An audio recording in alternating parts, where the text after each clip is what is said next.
కాశీ విశ్వనాథ ఆలయ చరిత్ర. శ్రీ కాశీ విశ్వనాథ దేవాలయం. ప్రాముఖ్యత. కాశీ విశ్వనాథ ఆలయం భారతదేశంలోనే అత్యంత పవిత్రమైన శివాలయాల్లో ఒకటి. ఇది ఉత్తరప్రదేశ్ రాష్ట్రంలోని వారణాసి లేదా కాశీ నగరంలో పవిత్ర గంగానది పశ్చిమ ఒడ్డున ఉంది. ఇక్కడ కొలువైన శివలింగాన్ని విశ్వనాథుడు లేదా విశ్వేశ్వరుడు అంటారు.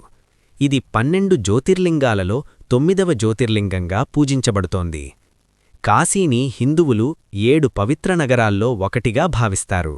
ఇక్కడ శివుడు శాశ్వతంగా నివసిస్తాడని, మృత్యువు తరువాత మోక్షం లభిస్తుందని నమ్మకం. పురాణిక నేపథ్యం. పురాణాలు స్కందపురాణం, శివపురాణం మొదలైనవి ప్రకారం శివుడు తన శీతాకాల నివాసంగా కాశీని ఎంచుకున్నాడు.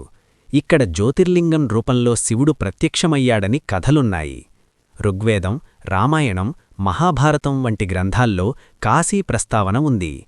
కాశీని స్థాపించినది శివుడే అని కొన్ని కథలు చెబుతాయి. చారిత్రక నేపథ్యం మరియు పునర్నిర్మాణాలు. ఈ ఆలయం వేల సంవత్సరాల చరిత్ర కలిగి ఉంది, కాని అనేకసార్లు ధ్వంసం చెయ్యబడి పునర్నిర్మించబడింది. ప్రాచీనకాలం.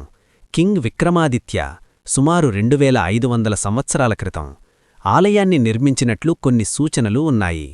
గుప్త చక్రవర్తుల కాలంలో క్రీస్తు శకం 5వ శతాబ్దంలో కూడా ఆలయం ఉన్నట్లు చెబుతారు.